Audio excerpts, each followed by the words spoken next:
dando un ejemplo de qué pasa cuando no se está en el óptimo, o sea, cuando no se cumple la ecuación de Euler, o sea, como por ejemplo, la trayectoria intertemporal del consumo, si la utilidad marginal del consumo en el periodo T es mayor que la del periodo T más 1, decimos por qué eso no es óptimo, o por qué no maximizaría la utilidad del individuo, y así solamente estaría bien la respuesta, ¿no? Pero, dale, Pedro, decile primero. Bueno, mira, para mí una respuesta completa sería decir, bueno, en el periodo T la gente tiene dos posibilidades. La primera es consumir en el periodo T. Esta alternativa le proporciona tal beneficio. En el óptimo, el beneficio que le proporciona esta alternativa tiene que ser igual al beneficio que le proporciona la alternativa, la otra alternativa, ¿no? La otra posibilidad, digamos, que sería no consumir en T, llevar esa riqueza al periodo siguiente mediante bonos o mediante capital y obtener Claro, determinado beneficio y describir bien en qué consiste ese beneficio. Y cuando digo eso, digo entender, bueno, cuál es el rendimiento que podría obtener, cuánto lo valora a ese rendimiento y considerando el factor de descuento. perfecto. O sea, ahí estaríamos explicando, como me acabas de decir vos, la igualdad. O sea, no explicamos qué pasa si uno es mejor que otro. Si uno es igualdad es más que el otro, las veces más falta. Explicamos únicamente la igualdad.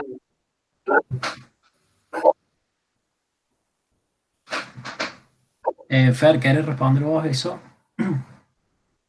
Sí, esa es una de las alternativas, decir que en el óptimo se va a cumplir la igualdad, ¿cierto? O sea, pero la pregunta es también, cuando uno va a la interpretación, porque en la primera tenés que decir, bueno, sí es la igualdad, y la igualdad, ¿qué te dice? La primera es la que te dio Pedro, pero la otra que me decís, esa relación de utilidades marginales, ¿qué me está reflejando? Me está reflejando cuánto vale cada unidad de consumo presente en términos de unidades de consumo futuro. Claro, sí, Por eso exactamente. cuando dicen, normalmente a veces dicen en el parcial, están escribiendo y dicen, para reflejar que en el óptimo, el consumidor va a estar en el óptimo si en ese punto las unidades que sacrifica de consumo futuro para obtener una unidad adicional de consumo presente está dado por la tasa de interés real, que justamente ahí pueden decir en el cual el precio del consumo presente sería igual al valor monetario que va al valor que recibe el consumidor de ese consumo. O sea, si hoy día sacrifica consumo, en el futuro va a recibir lo que sacrificó, o sea, el 1 más los intereses nominales, pero es en términos de bienes futuros, eso simplemente es 1 más IT, es el valor monetario de lo que ha sacrificado en este periodo, pero para que sea en términos de bienes tiene que estar deflactado por la inflación del periodo en el que va a consumir, que sería 1 más phi sub t más 1, porque justamente está reflejando el valor del consumo presente en términos de unidades del consumo futuro. Entonces, cuando Claro, ponen en el óptimo, tiene que cumplir que el valor del consumo presente, lo que el consumidor sacrifica de unidades de consumo futuro por obtener una unidad de consumo presente, tiene que ser igual a la tasa de interés real, y ahí explican lo que les he dicho. Entonces, para que no sea tipo estilo robotito, decir, bueno, sí, la tasa marginal de sustitución es igual a la tasa de interés real bruta, sería porque tiene el 1 más. Así nomás no, sino que si dicen sacrifico, tienen que decir qué sacrifican. Porque hay muchos que el año pasado también escribían, decían se sacrifica consumo, pero después no ponían si era consumo presente o consumo futuro, y ahí es como que el concepto de sacrifica está bien, pero se queda en el aire cuando no especifican a qué tipo de consumo es, porque justamente yo les decía que tienen que reconocer, cuando dicen que es costo-oportunidad, también costo-oportunidad de consumir unidades de un bien en términos de otro, ¿cuál es ese bien? ¿Qué costo-oportunidad de cuál es bien? Porque si ustedes solo dicen costo-oportunidad, está mal, porque no me están diciendo de qué, con respecto a qué. ¿Se Claro, en entiende? este caso sería el costo de oportunidad del consumo presente en términos del consumo futuro, ¿o no? Claro, exacto. Ahí estaría la definición muy bien hecha, porque justamente el costo de oportunidad del consumo presente y futuro, que a la vez es igual a la tasa marginal de sustitución, tiene que ser igual al precio relativo del consumo presente con respecto al consumo futuro, que está dado por la tasa interés real. Así más o menos sencillo, pero ahí ya con su explicación ustedes le van dando ese punto, digamos, sin mencionar en general costo, oportunidad, tasa marginal de sustitución, porque es también tasa marginal de sustitución entre consumo presente y consumo futuro, porque está expresada en términos de consumo futuro. Bien, el profe, una última. El costo de oportunidad de consumo presente en términos del consumo futuro, ¿es la primera, o sea, la que no está dividida en la utilidad marginal o la que están divididas? ¿O Cuando es son las dos? dividido, porque ahí es, no, cuando es dividido, ahí es costo de oportunidad. Bien, Yo cuando están divididas. siempre, acordate Fíjate, que en el cursillo, ¿no? Ya tenías costo de oportunidad que era aumento de, si en el cursillo vos tenías aumento de X con respecto a Y. ¿Eso cómo lo podías leer si era costo de oportunidad? El costo de oportunidad de Y en términos de X. Claro, pero el costo de oportunidad de obtener una unidad adicional de Y en términos de X. Viste que estás por ahí, pero por ahí, por acelerarse, acordate que es costo de oportunidad porque tener una unidad adicional de Y en términos de X. Porque si vos me decís de Y en términos de X, yo estoy pensando en términos globales, digamos, el costo de oportunidad de tener 100.000 unidades de Y por 100.000 unidades de X y el costo de oportunidad es un concepto marginal. Claro, Por sí. eso, costo, pero estabas por ahí. Eso es importante porque esto del costo de oportunidad yo voy siempre porque es casi sencillo, pero ya son economistas y por ahí a veces se les va porque ponen simplemente costo de oportunidad. Y eso, digamos. Entonces sería costo de oportunidad del consumo presente por unidad de consumo futuro. Ese sería, digamos, No, acordate que, ¿cómo? A ver, vamos a ver acá. a mí me sirve pensar que tenés una valoración subjetiva igual a la valoración objetiva, ¿no? La valoración subjetiva sería el cociente de utilidades marginales, ¿no? La valoración que hace el agente del consumo presente en términos del consumo futuro, y la valoración objetiva es la que hace el mercado, marcado. ¿no? Sí. A mí me sirve pensarlo de esa manera. Si ahí ven mi pantalla, no. Sí, ¿Ven mi pantalla? Ah, buenísimo, ahí sí, ven. sí, se ve. Bueno, fíjense, fíjense, esto es como un truco que siempre para volver a la idea del cursillo, siempre hago este truco para que, porque a veces se olvidan de la definición esta de costo-oportunidad o cómo leerlo, y por qué el cociente de utilidades marginales es, fíjense, si yo tendría acá lo que habíamos estado mencionando en el caso del consumo intertemporal, bueno, vamos a expresarlo con las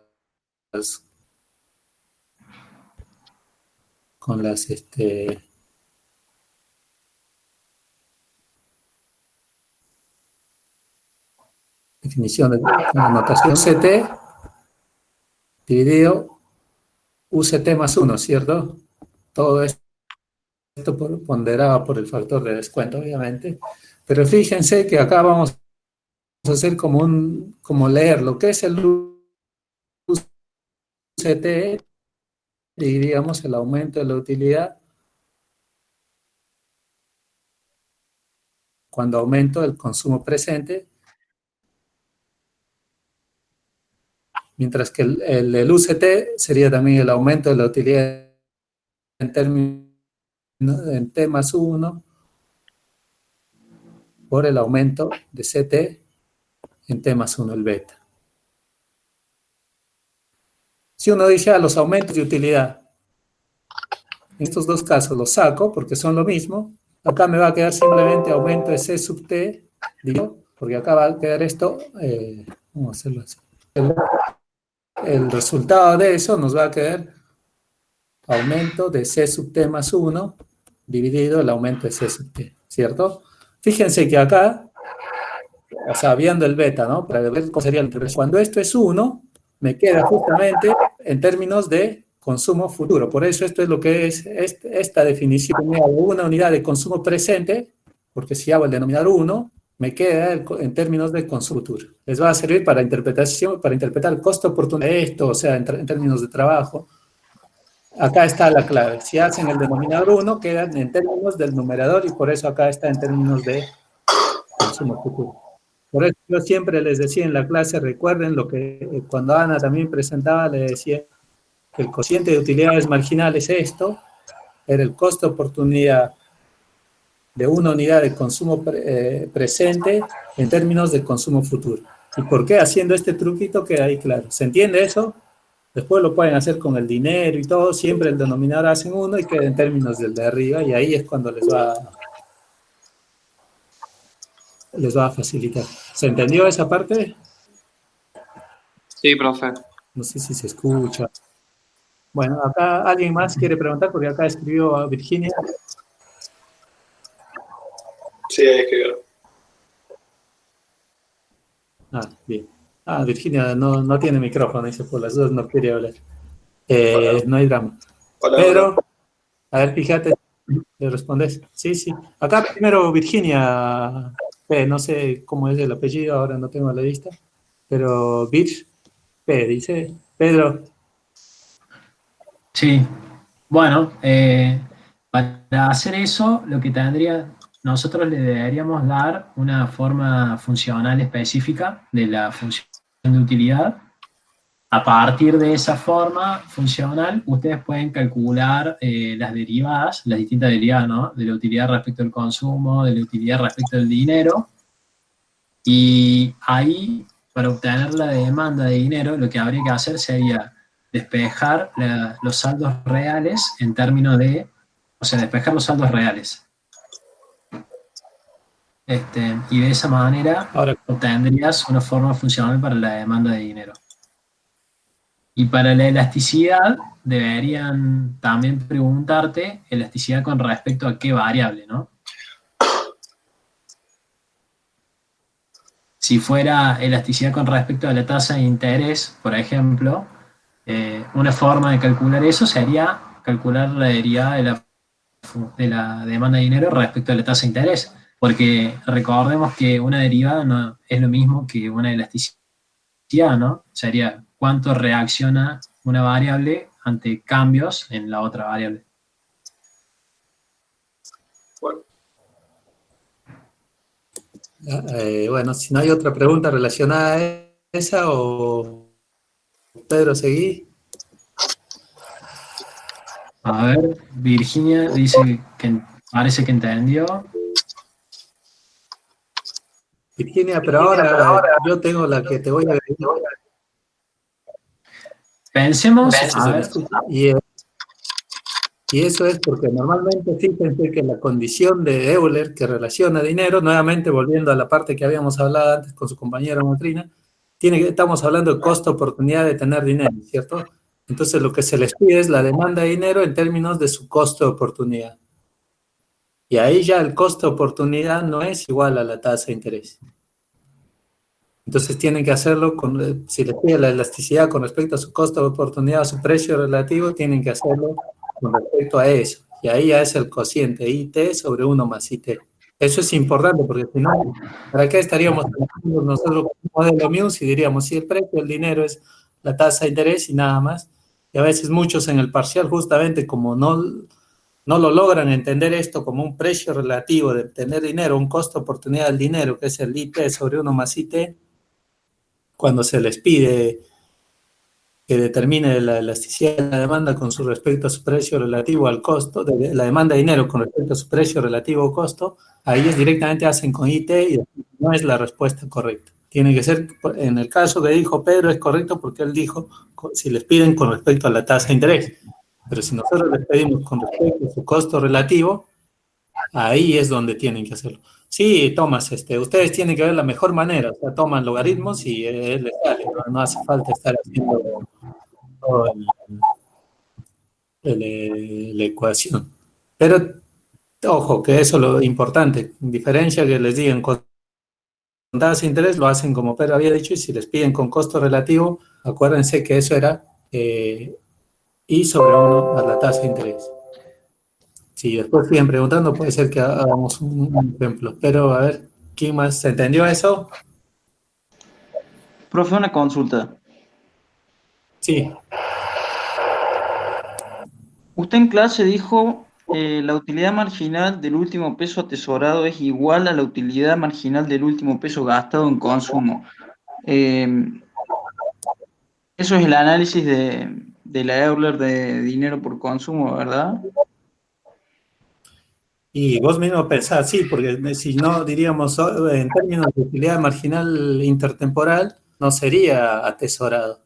Por eso yo les hablaba en ese momento del dinero, no porque no lo gastábamos el dinero, sino que el dinero lo íbamos a recuperar en el periodo siguiente.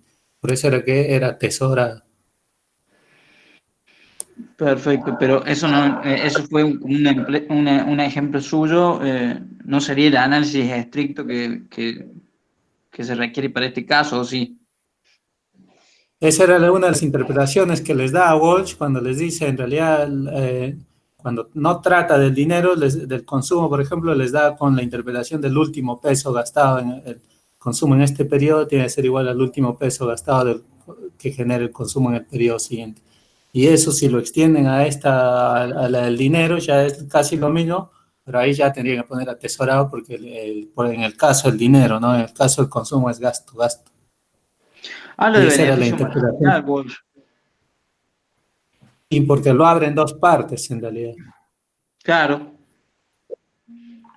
Pero esa es parte del Walsh que les habíamos dicho desde el principio, eso es para ver la trayectoria. Justamente Walsh trata de no decir utilidad marginal para que directamente no vayan a decir la utilidad marginal del dinero, sino que lo vean en términos globales para que vean las dos partes del beneficio marginal.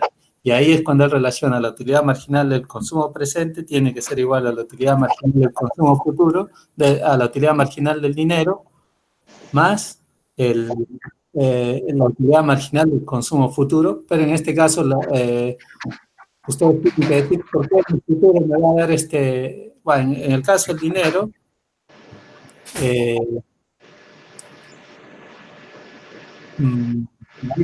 micrófono, digo bueno que lo cancele, así no se escucha mucho. A ver, capaz que soy yo. Pero deja de jugar. puede repetir, profe, pero no se entendió mucho el último. Dale, sí. Lo que Walsh va sobre la trayectoria del consumo, ¿no? Entonces Walsh habla de utilidad, de beneficio marginal, porque él trata de no mezclar con la utilidad marginal, porque si no ustedes piensan, está hablando sobre el o sea, uno cuando lo lee piensa que está hablando sobre la utilidad marginal.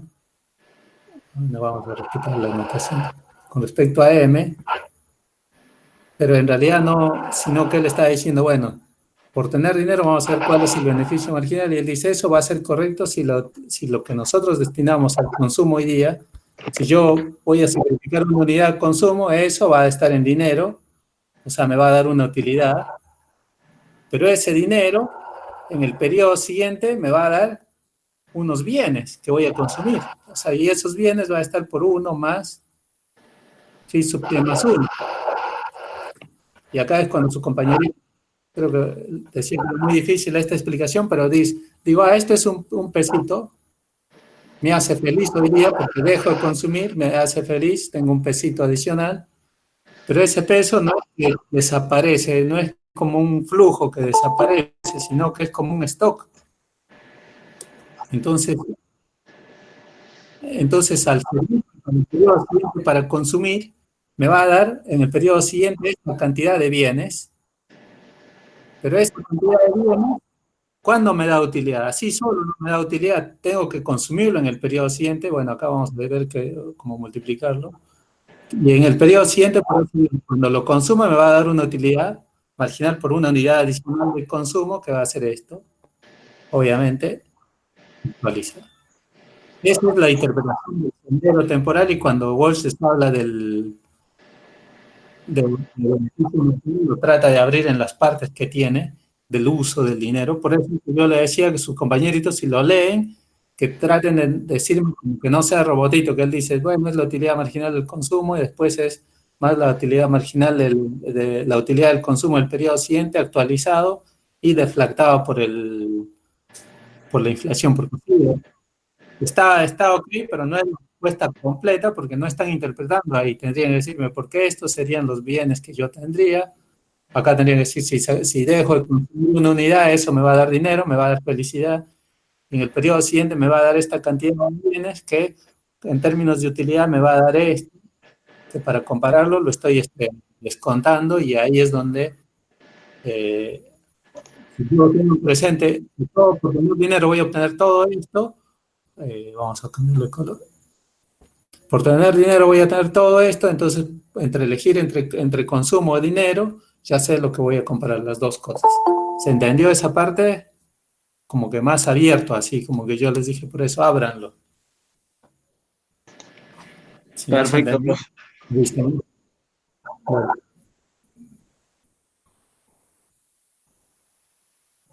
ahí hunden, ¿eh?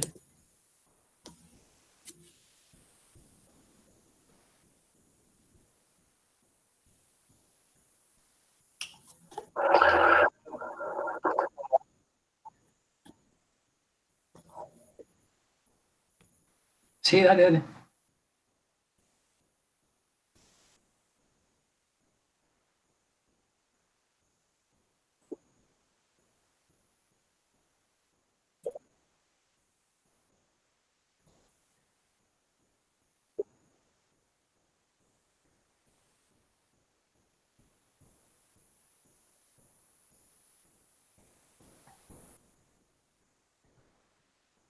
Cuando decimos replantearlo, hacemos referencia a, por ejemplo, colapsar las restricciones.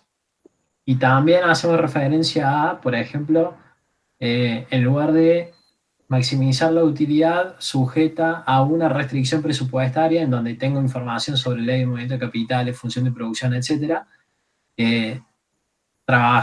despejar el consumo de esa única restricción y transformar un problema de optimización restringido en un problema de optimización libre, por ejemplo.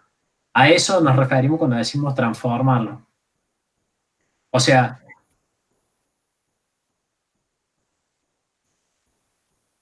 claro, claro.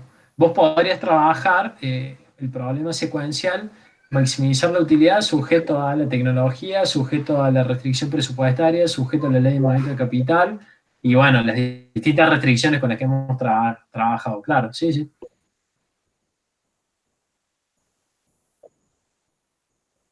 Claro, sí, sí. No, de nada.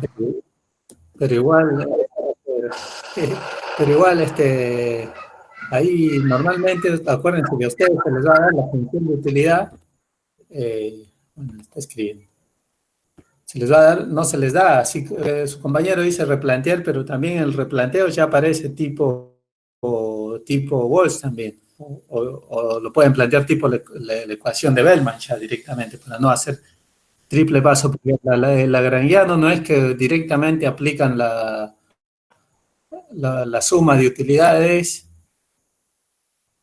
sub T, acá vamos a ponerle el beta T, sujeto a las restricciones que había dado, que uno tenía acá, la de fuentes y usos y acá la del capital. No es que simplemente esta la tienen que replantear, sino que cuando hablan de replanteo también ya aprovechan para ir presentándolo como el lagrangiano, pero ya está en términos de Bellman, digamos, ¿no? No tiene esta característica, sino ya tiene la característica que ustedes la van a utilizar para después, para hacer los cálculos.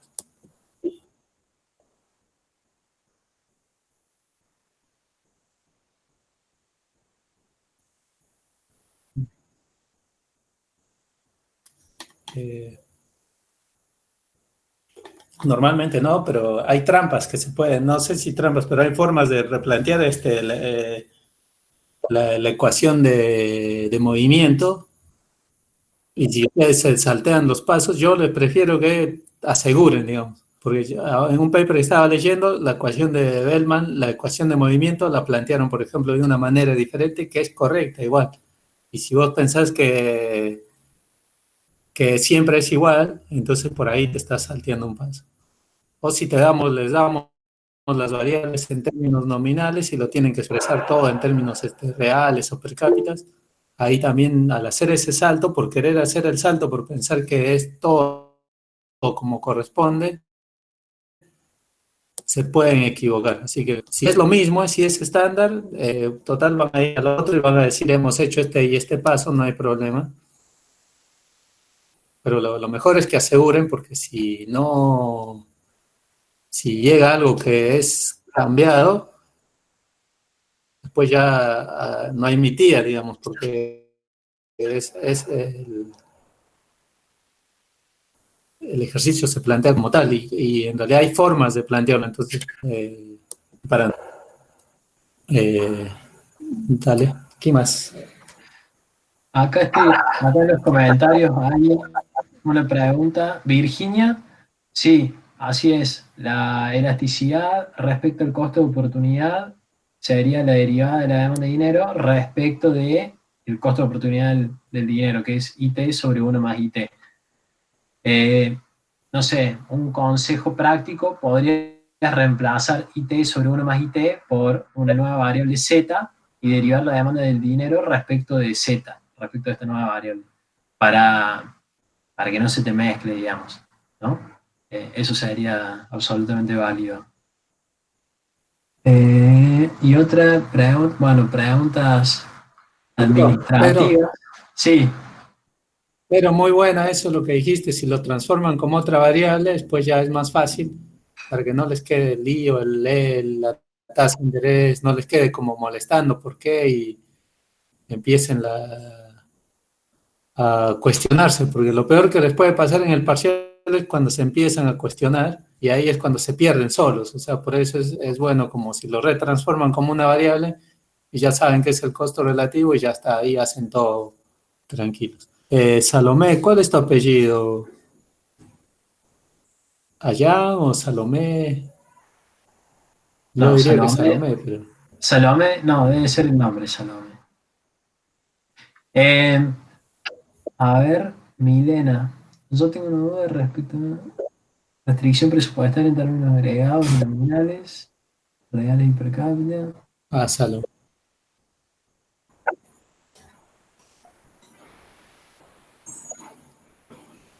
Ah, sí, Ayán. Ayán, perdóname, Pedro, ahí al mail Saló, Ayán, yo ya te he mandado la invitación al número 12. Fíjate, como yo les he comentado, los que no han encontrado tienen que ir por ahí está en spam, porque un nuevo mail es una nueva dirección de correo que es especial para que... Ya la encontré, profe.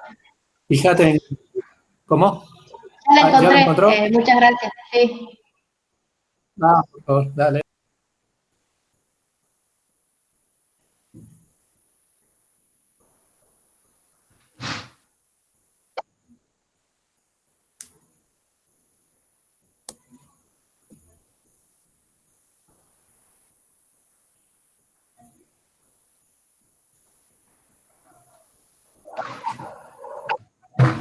A ver, problema de Watch.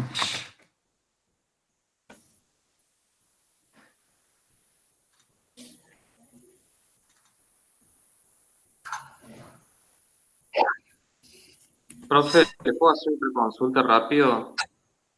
Sí, sí. Las variables colapsadas, como son generalmente el consumo y la inversión, ¿las ponemos como variable de control o no las ponemos como variable de control?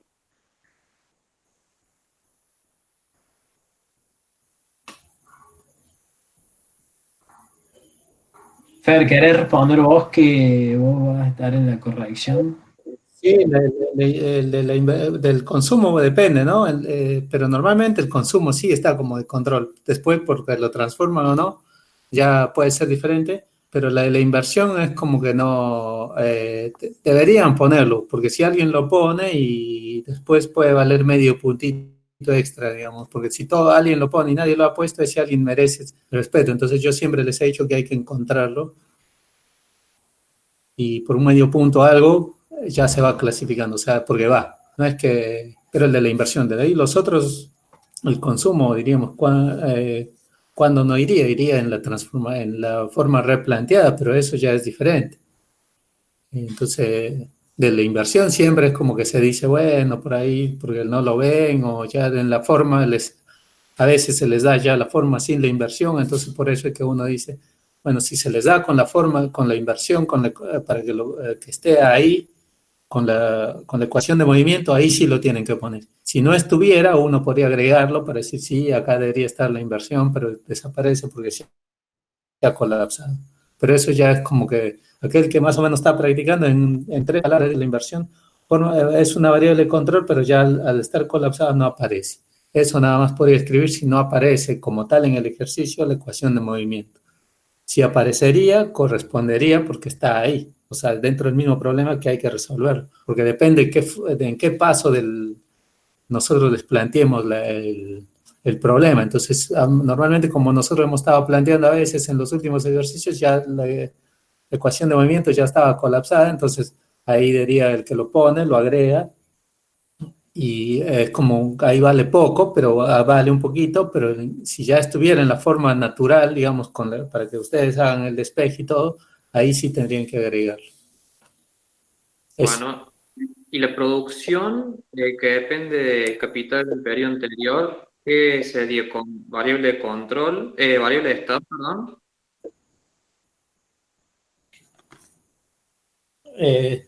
No. La producción es como una transformación, no es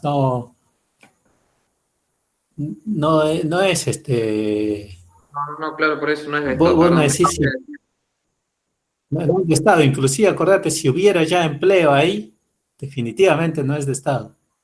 No, claro, de Es una estado. transformación Claro, porque uno dice si la de capital es de Estado y la otra también debe ser de Estado, pero la función de producción simplemente es una transformación, diría. Ahí sí no es que uno les va a pedir o no, alguien lo puede poner explicando que es una transformación, si dependiera solo de KT-1, pero hay empleo, ¿no? Pero no tiene rol, entonces ahí no hace falta ponerlo. Perfecto, gracias. Por favor. Hola, profe, no sé si se me escucha. Hola. Hola, no sé si se me escucha. Sí. Sí, yo te escucho. Sí. Perfecto. Claro. Yo tengo una duda. Viendo distintos ejercicios resueltos por los chicos, tanto de Ana como de Pedro, veo que cuando llegamos a la ecuación de Euler, cuando tenemos en cuenta una función de producción con capital, nos queda expresado la productividad marginal de capital en unidades de tiempo distintas, dependiendo del ejercicio. Quería saber si hay alguna regla general o si va a ser dependiendo de cómo resolvamos ese ejercicio en particular. Pedro. Sí, mira, la regla general es que eso depende de lo que se haya supuesto respecto al patrón temporal en ese modelo específico, ¿no? Un supuesto sería el capital del periodo T podrá ser utilizado en el proceso productivo del periodo T más 1. Otro supuesto sería lo producido en el periodo T menos 1 podrá ser consumido en el periodo T, ¿no?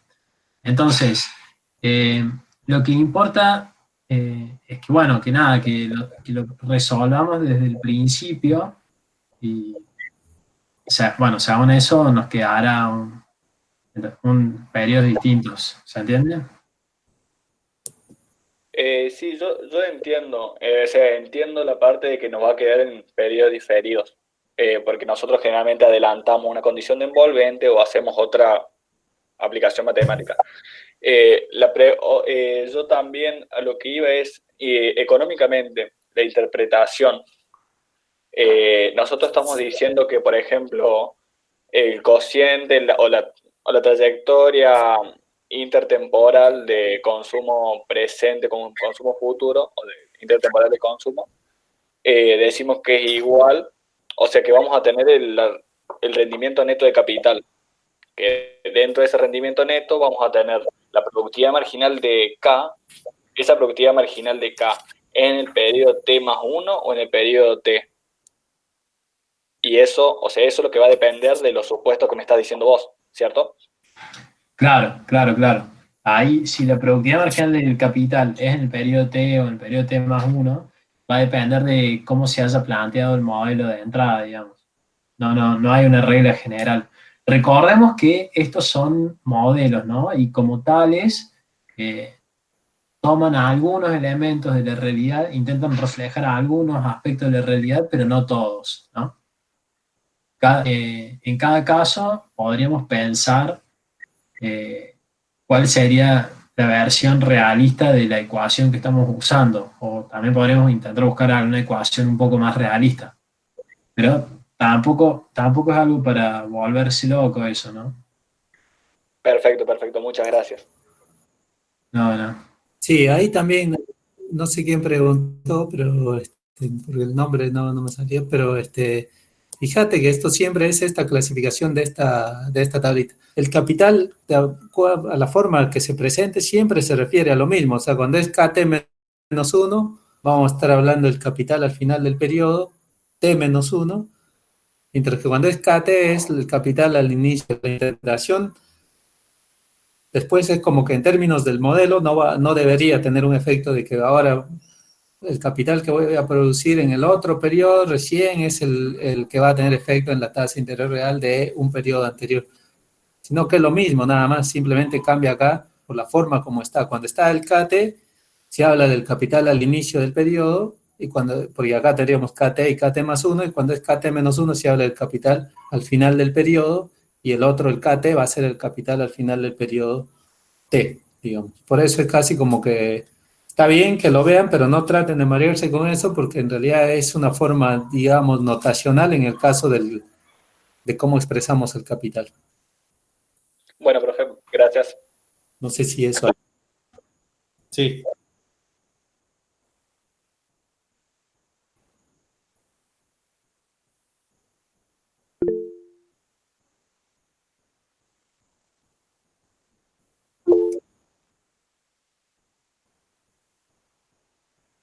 No, podría pasar Ahí yo te que preguntaría el capital... Sí, Dale, Pedro. decimos. No, que podría pasar que en el periodo T el capital del periodo T sea una variable de estado y el capital del periodo T más uno sea una variable de control. Eso podría suceder tranquilamente.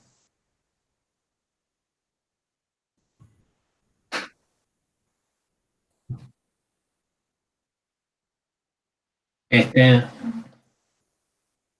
y bueno,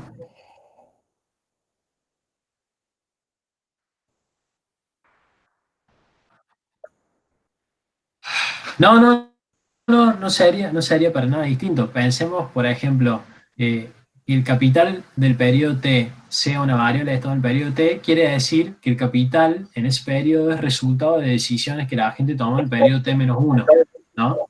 En particular, es resultado del stock de capital no depreciado del periodo anterior y de la inversión decidida y realizada en el periodo anterior también.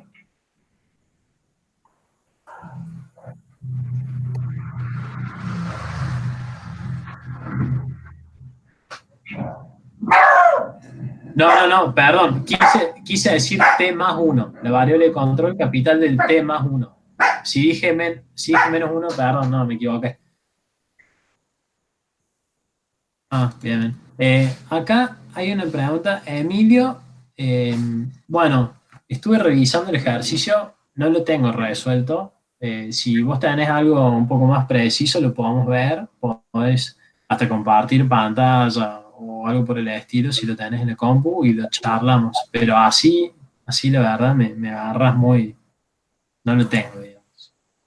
En algún momento lo hice y había un truquito para hacerlo tipo repetido al mismo modelo, nada más que haciendo tipo un cambio, pero ahora no lo tengo eso, estaba pensando en si me acordaba, porque no es tan difícil. Tiene la restricción presupuestaria, te da idea de por qué. Pero bueno, eso, cuando lo mandalo y ahí lo vemos. Lo que habías estado diciendo, Pedro, por eso le preguntaba a su compañero y vos le diste la explicación, pero que él siempre se acuerde de las variables de estado. O sea, como cuando vas a ir a correr y te preguntan, che, ¿en qué estado estás? Esa es la previa para decir si voy a correr mucho o no voy a correr mucho. Bueno, las variables de estado justamente hacen eso, o sea, el que no está en buen estado te va a decir voy a correr 2 metros nada más, porque es la condición previa de lo que tiene.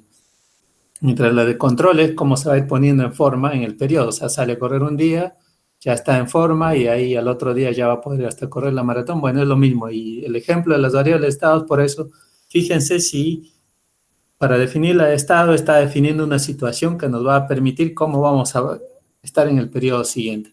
Y si se retroactiva también, ¿no? Por eso las variables de estado de un periodo, de las de control de un periodo, son las de estados de otro periodo en algunos casos, y eso también lo van viendo, y eso por eso está la ecuación que permite ver eso fácilmente es la de Bellman, porque ya ahí nos da dónde está el estado y dónde están las de control. Ahora, Pedro, seguí con la otra pregunta, esa que decías, perdóname. No, creo que ya está. ¿Cuál es la otra pregunta? El tiempo del parcial. Yo ya le puse acá lo mismo que en años anteriores porque los tiempos siempre son los programados para el año anterior, o sea que esta vez también. Ya con el profe vamos a ver, normalmente yo pensaría que les vamos a dar un tiempo para el ejercicio, una pausita de 3 minutos para que lo manden, y así normalmente vamos chequeando que todo llegue tranquilo y después otro tiempo para las otras preguntas. ¿Cuál de ellos va a ser primero? Todavía no tenemos que verlo. Pero los tiempos son los mismos que en el escrito, o sea, lo único que ustedes van a tener ahora es que mandarlo, por eso no pasaría nada. Profe, una pregunta, Sí. ¿se me escucha? Sí. ¿Algo de estado estacionario podría llegar a entrar en el práctico o solamente va en el teórico? ¿En qué sentido? Ahí se me escucha. En el Walsh he visto un par de ejercicios que estaban en estado estacionario. Nada más pregunto si podría llegar a entrar algo así o no. Porque la verdad que no recuerdo que haya habido algún ejercicio de estado estacionario en el práctico. Por eso pregunto. Sí, ya me acordé de los estados estacionarios. No, eso normalmente en el ejercicio, en el ejercicio no va, ahí va un mu así común, que encuentres las de Euler, todos los trade-offs que puedan incluir y agreguen la ecuación de Fisher, pero no va a ir en el estado estacionario, porque ahí ya hay que resolver como otras relaciones. No, eso no va. Bien, profe, y tenía otra duda. Sí. Era un ejercicio que había hecho Ana. Después le hablé y me dijo de que las filminas están medio mal porque eran copias del año pasado y le faltaban una Euler, si no mal recuerdo. Y después le mostré que encontré otra Euler que era intratemporal, pero no le había encontrado un significado. Si llego a encontrar esa Euler en el problema, la verdad que no sé cómo describírsela, porque ni siquiera Ana pudo entenderlo, pero me dijo que la ponga, viste, como que la encontré, pero no sé cómo sería. Si querés, después te comparto pantalla, porque me parece que ahora sería algo para interrumpir. Dale, después ahí alguien que pregunte, pero todo creo que, discúlpame. ¿Qué? Depende en qué paso estás ahí. ¿Quién pregunta? Fabricio, creo. Sí, yo también encontré esa Euler, es entre ocio y dinero, ¿puede ser? ¿O estoy confundido?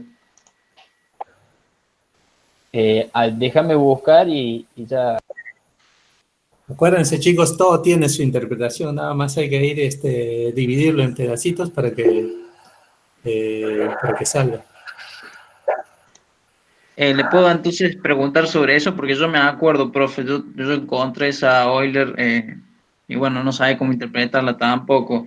Es una función de utilidad que tiene dinero, consumo y ocio, por lo tanto encontrás, y no tiene capital, entonces encontrás la Euler de intertemporal, que es la de consumo presente y futuro, encontrás la del dinero y el consumo presente, o sea, es intratemporal, y encontrás la del ocio y el consumo, pero a su vez también podés encontrar la del dinero y el ocio, que esa sí directamente no sabía cómo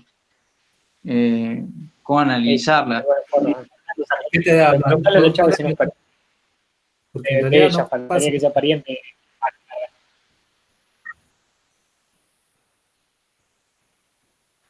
O sea, boludo, los lunes, los martes, los miércoles. ¿Te animas a dictarla? Yo la verdad no la tengo acá a mano, ¿no? Pero a ver si me Pero la... sí, es una Euler, no, ahí, pasalo.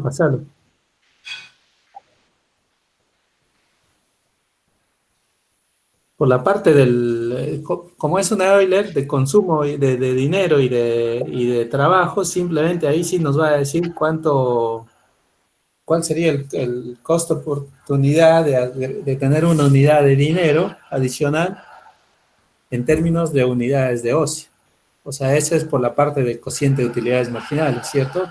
Entonces eso ahora hay que ver a qué va a ser igual. En este caso tiene que tener el otro lado de utilidad del consumo para que, digamos, la parte de consumo que yo trabajo tiene que convertirse, o sea, el salario que yo recibo tiene que convertirse, o la productividad del trabajo tiene que convertirse en consumo para que me esté dando de algo. Entonces quiero ver el otro lado, ¿no? Normalmente eso ya lo hemos hecho algún día, me parece. No tengo acá. Compartirme Sí. la pantalla. No sé si pasarla. si la tienen en la compu, pueden compartir pantalla o léanla. Yo tengo acá para anotar, la voy anotando. No, en la compu Yo no la tengo, tengo. pero yo tengo para pasarte, por acá tengo en WhatsApp, pero la verdad que me anda muy mal en internet. O sea, lo que te podría hacer es directamente pasar por así No, hablado. pero mira, dale eso, léela y el Fer la va anotando ahí en la diapositiva. Bien, igualmente es otra a la de Fabricio. No, pero a esta ver. parte tiene que dar igual. Esta parte yo les estaba leyendo, esto tendría que ser igual. Porque como es intratemporal, no tendría que haber un beta, nada. Ese lado tendría ya, para hacer un Euler, ya tienen ese lado. Pero no, yo estaba hablando del modelo 2 de Ana. No sé Ah. si es el mismo que ese, por eso, pues no tenía ocio. Bueno, a ver, dicta, ¿qué te salía? Porque si no tenía ocio. Bueno, tenía 3 variables, en el cual una era beta, otra era la M y la otra era la K. Bien, te daban 3 Euler, que era 2 intratemporal, que era la utilidad del consumo el periodo T, sobre beta en el consumo, beta en la utilidad T más 1, Está bien, esa es la estándar. que es igual a FK derivado más 1 menos depreciación. Esa es la primera. Después, Sí. por otro lado, estaba la misma, pero con las tasas de interés, que era 1 más la tasa de interés nominal sobre 1 más pi. Sí. Después estaba la otra, que esta no la habían encontrado, si no mal recuerdo, que era, esta sí, que era la utilidad de M en el periodo T sobre la utilidad de C en el periodo T. Después está la relación de Fisher y después hacen una condición que era la Euler intratemporal, en la cual colapsan 2 Euler anteriores. No sé si me llegan a entender. Y ese resultado es el que te da la tasa de interés nominal sobre 1 más la tasa de interés igualado a la utilidad de M en el periodo T sobre utilidad de C en el periodo T. ¿Me siguen ahí? Sí. Pedro, dale, Pedro está anotando. Bien, hasta ahí era lo que habían hecho ustedes. Pero yo encontré una que era colapsando las otras 2 ecuaciones de Euler. Y o sea, a ver, si puedo compartir, pues si no, si vos copiaste Pedro, buenísimo, si no, comparte y ya está. Es que las que acabas de leer son las que presentó Ana, ¿o no? Claro, ahí faltaba una, que es la que yo te dije. Pero Mira, yo estoy revisando acá el el archivo que modelo 2 presenta es. el modelo 2.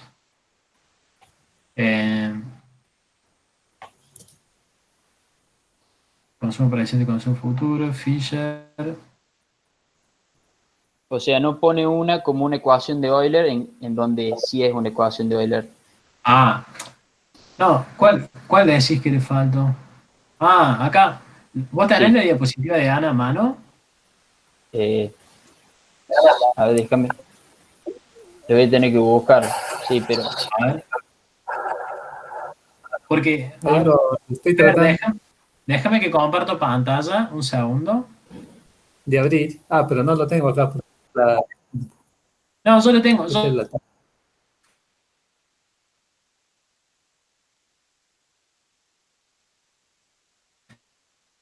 pantalla y vemos si es, si. ahora No, yo lo mientras, tengo.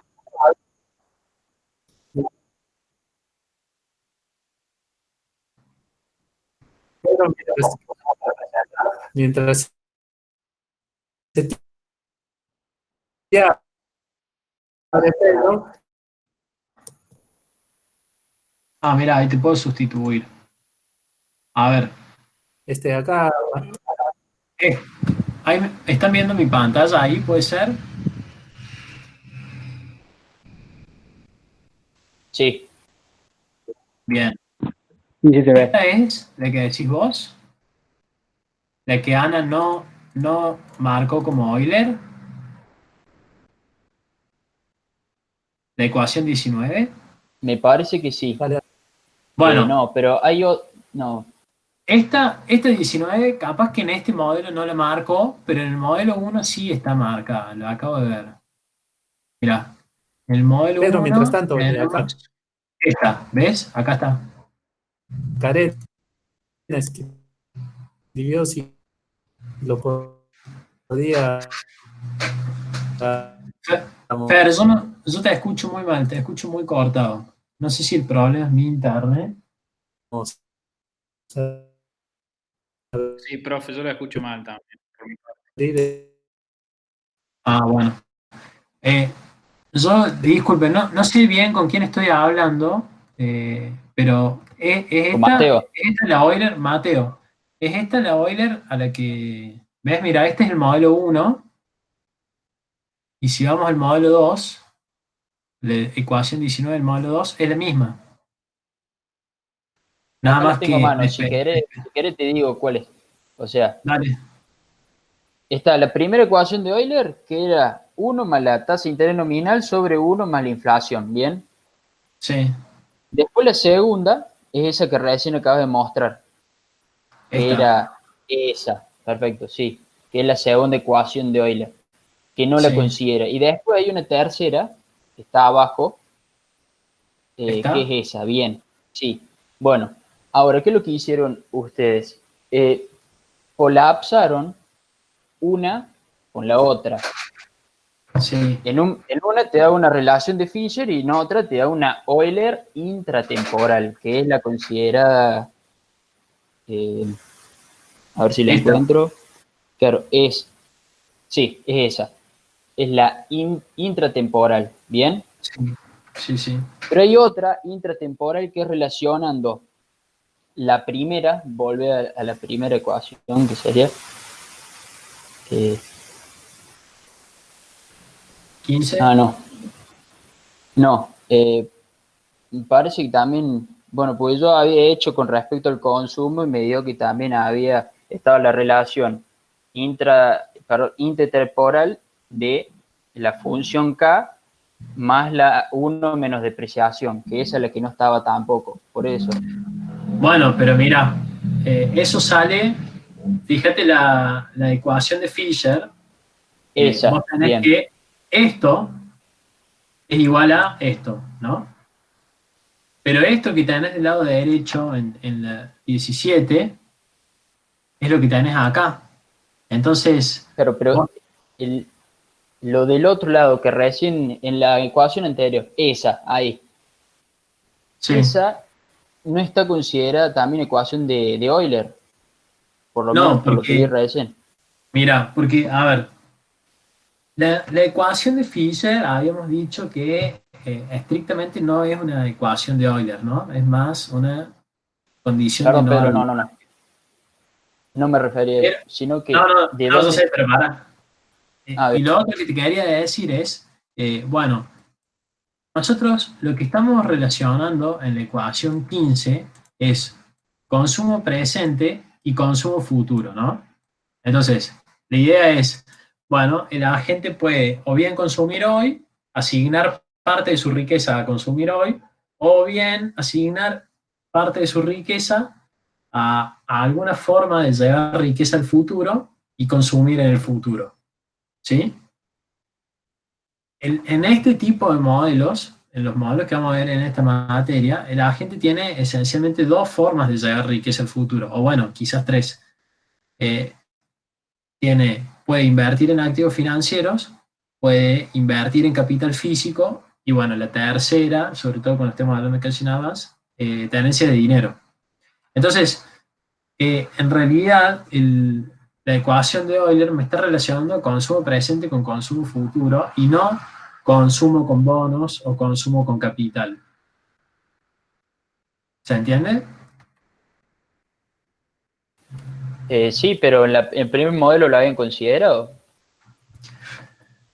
Es por eso. que, es que a ver, cuando vos obtengas la condición de Euler de consumo presente y consumo futuro, podrías obtener esta, o sea, podrías obtener contra la tasa de interés, o si trabajaras con otra condición en primer orden y con otra condición de envolvente, o sea, acá Ana obtuvo la ecuación 15 trabajando con las condiciones de primer orden y las condiciones de envolvente asociadas a los bonos.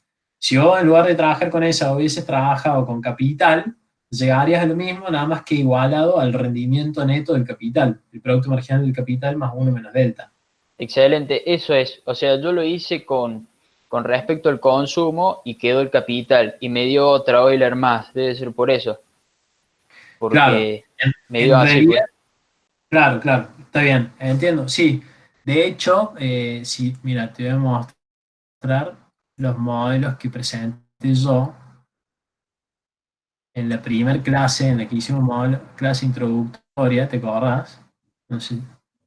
Y eso que, Pedro, ahora sí Sí, me parece que se está es lo que él decía, que tenía la ecuación, la relación intertemporal del consumo, una parte con la tasa de interés real por bonos y la otra con la tasa de interés real por invertir en capital físico. Eso es por la ecuación de Fisher, se igualan, pero está bueno que lo presenten en las dos maneras, digamos, porque eso es el que lo hace, tiene una mejor interpretación por ahí, si hay preguntas al respecto, tiene cómo relacionar consumo intertemporal con productividad del capital, por ejemplo, cosa que por ahí es más difícil verlo si uno solamente ve la otra ecuación de bonos.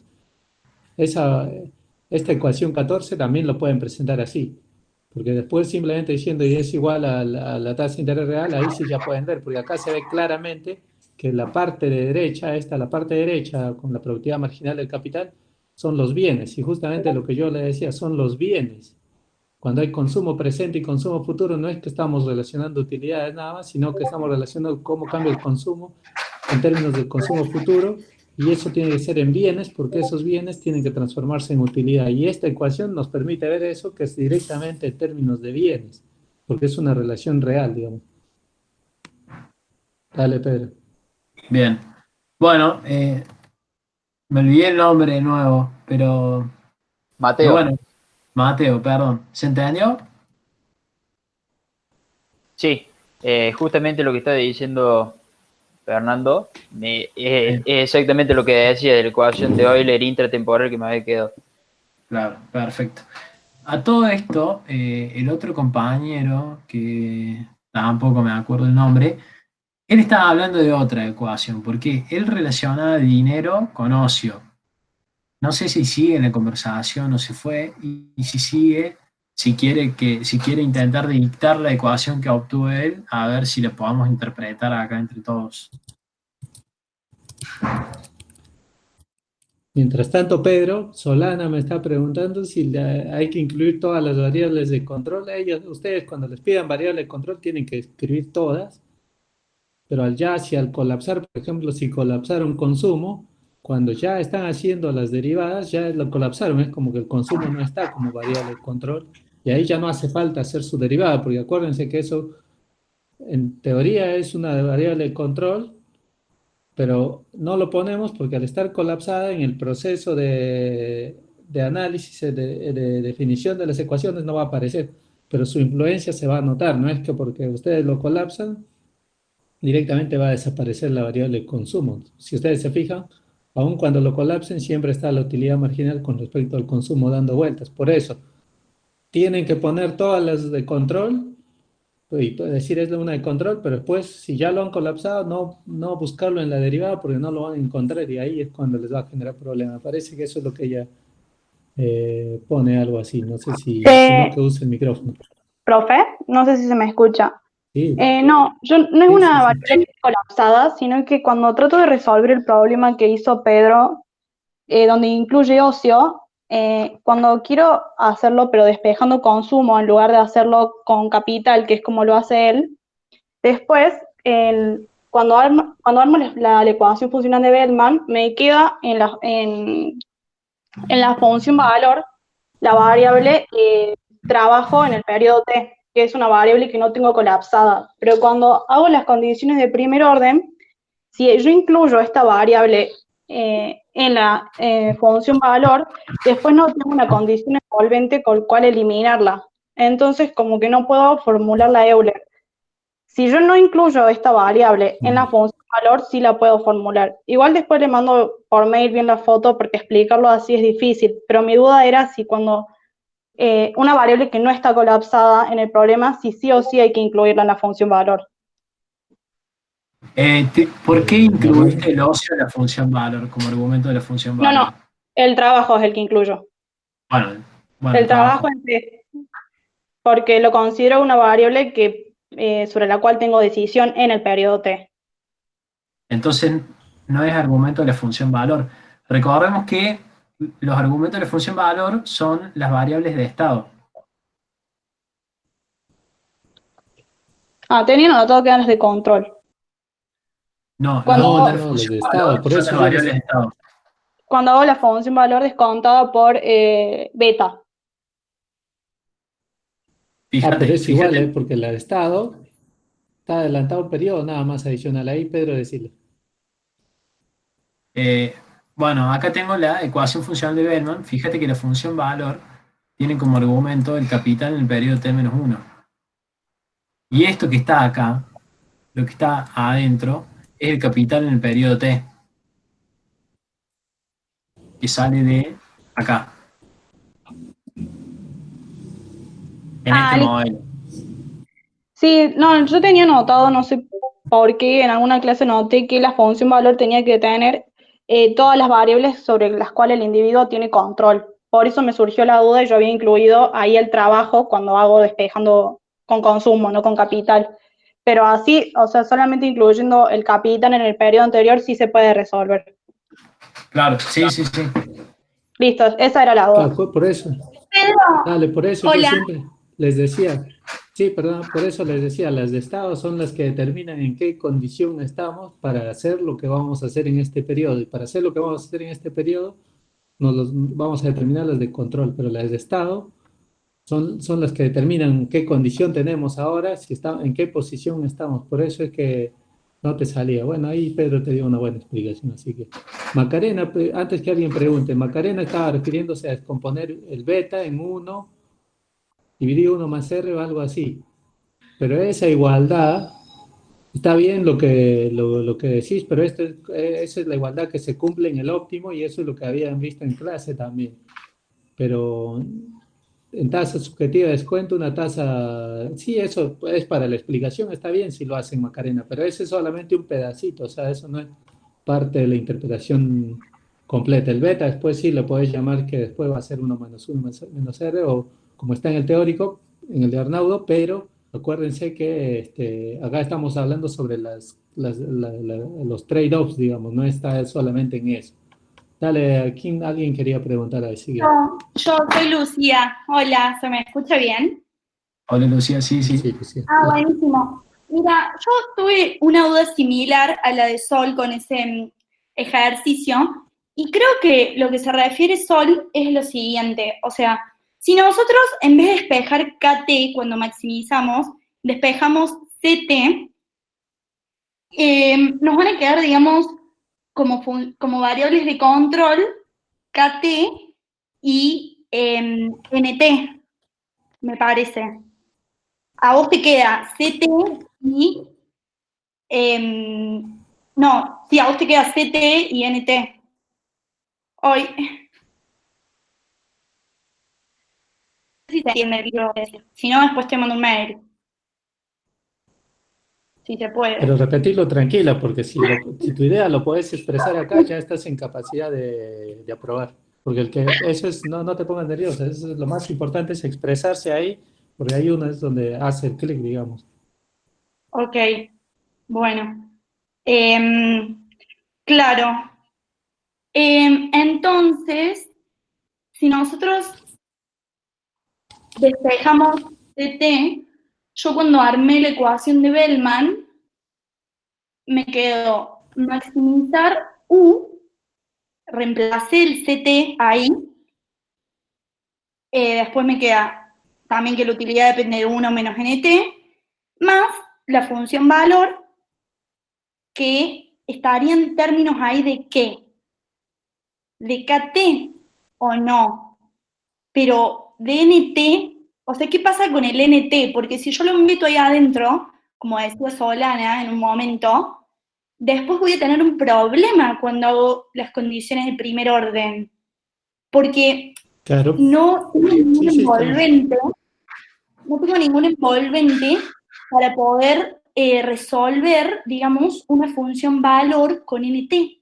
No sé si me explico. Claro, sí, entendí. El tema es que hay que estar fino en la clasificación de variables de control y variables de estado. Si uno falla en ese paso, probablemente no pueda resolver nada del ejercicio. ¿Por qué? Porque justamente la clasificación entre variables de control y variables de estado es lo que nos permite después calcular las condiciones en primer orden y calcular las condiciones de envolvente. Las condiciones de primer orden lo que nos muestran esencialmente es cómo cambia la función objetivo cuando la agente modifica sus decisiones sobre aquellas variables sobre las cuales puede decidir, ¿no? Las condiciones de envolvente muestran cómo cambian las posibilidades futuras, o sea, cuánto se restringe la agente por tomar las decisiones mañana, por tomar las decisiones que está tomando hoy. Entonces, la clasificación entre variables de control y variables de estado, nosotros la pasamos rápido, quizás a veces no le damos la importancia que deberíamos, pero es un paso fundamental para poder resolver esto. En el caso del ejercicio que estábamos hablando con vos, Lucía, y con Solana, el ocio o el trabajo, cualquiera de los dos, uno podría trabajar con cualquiera de los dos indistintamente, no es nunca una variable de estado. ¿Por qué? El ocio es o el trabajo, lo decide la agente en el periodo T y punto. Claro, Pedro. Sí.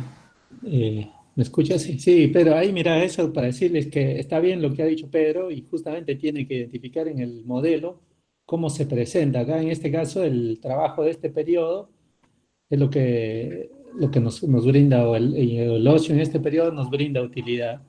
Pero fíjense que si y no está como en la parte de las variables de estado, porque no es que está determinando algo del pasado para que nosotros tomemos decisiones hoy, porque en algunos años se supo tomar, por ejemplo, que se les decía que se les pagaba al asalariado recién cuando se le pagaba el periodo anterior, eso lo podía utilizar para destinar al consumo este periodo. Y entonces ahí el modelo cambiaba, porque ahí sí era de Estado, porque nosotros teníamos que determinar lo que hemos trabajado en el periodo anterior, era determinante para que nosotros consumamos este periodo. Entonces ahí era una condición, ¿cuánta plata me pagan? Si soy un asalariado, por ejemplo, ¿cuánta plata me pagan a fin de mes para que yo ahora este mes pueda consumir?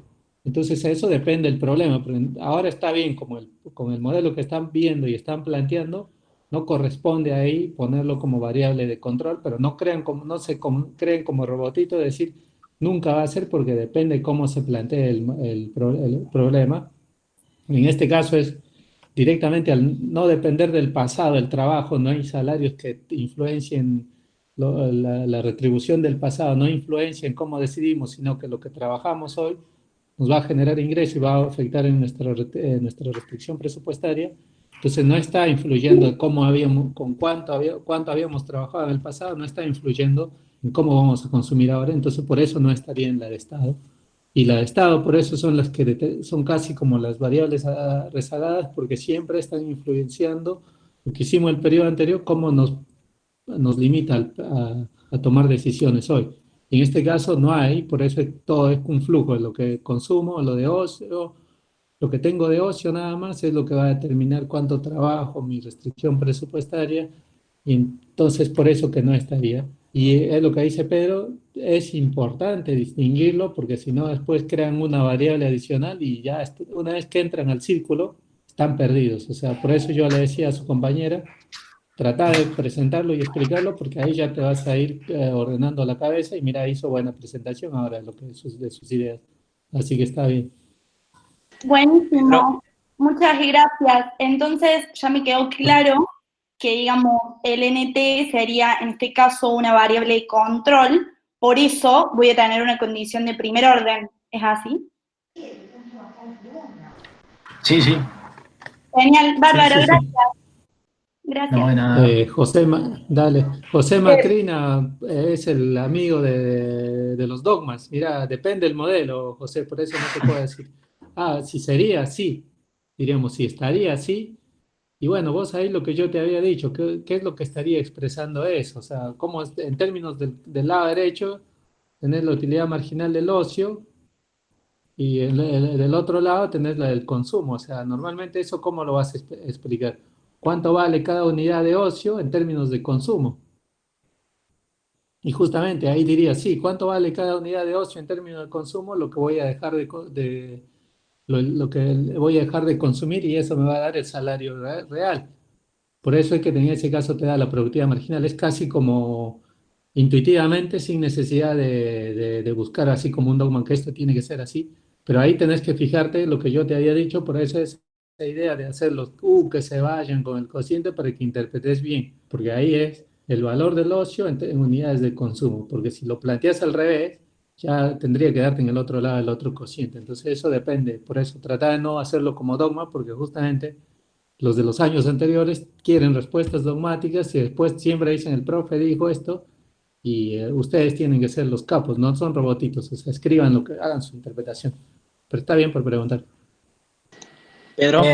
Sí, quiero hacer un comentario de eso. Si bien estoy absolutamente de acuerdo con Fernando en evitar los dogmas, si uno todavía necesitara algún dogma para interpretar este tipo de condiciones de Euler, podría pensarlas a todas en las que hay cociente de utilidades marginales como relaciones marginal de sustitución entre dos cosas. Sí. Un cociente de utilidad marginal es una relación marginal de sustitución, es una valoración subjetiva que hace el agente de un bien en términos del otro. Y eso en el óptimo tiene que ser igual a la valoración objetiva que hace el mercado. En este caso, por ejemplo, la valoración objetiva que hace el mercado del tiempo del individuo destinado al trabajo es el salario que le paga. Y el salario que le paga es el producto marginal, es cuánto le rinde al mercado, digamos, esa hora de trabajo de la gente.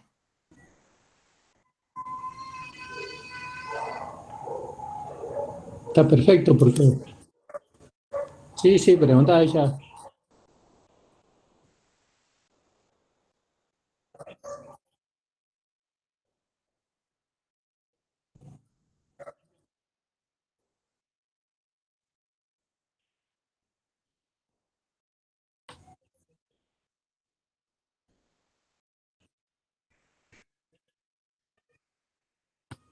Claro, por eso. No, está bien, porque por eso justamente Pedro estaba bien, pero no es que era, lo que Pedro mencionó es la parte de la definición, más que Cuando ustedes dicen es la tasa marginal de sustitución, ¿entre qué bienes? Y ahí es la valoración subjetiva de qué bienes, y ahí es cuando viene, que en este caso, como estamos relacionando ocio y consumo, es salario real. Eso es la parte más que de dogma, esa parte que dio Pedro es la de definiciones que ustedes conocen. Tasa marginal de sustitución. Después depende de qué estén relacionando para decir, bueno, ¿con qué estoy relacionando? Como ahora su compañero dice, bueno, va a cambiar. Sí, porque ya estoy estoy haciendo una relación subjetiva de otras dos cosas que tienen que darme otra respuesta, obviamente. En esa parte ya no debería haber dogma, pero lo que Pedro dijo es perfecto, porque esa es una definición de economía, digamos, la tasa marginal de sustitución. Pero lo que yo digo es que a veces por conocer eso simplemente dicen tasa marginal de sustitución y en el parcial les digo de quién, de Pedro, de María, de Juancito, y ahí es cuando ya me bloqueo, digamos, para corregir, como para decir, si me bloqueo para corregir está mal. Entonces, si ustedes ponen tasa marginal de sustitución entre tal y tal, bueno, entonces ahí uno ya va y le encuentra al otro lado. Por intuición saben lo que van a escribir más adelante, no están mezclando cosas. Eso era lo que me parece estaba preguntando el compañero, ¿o no?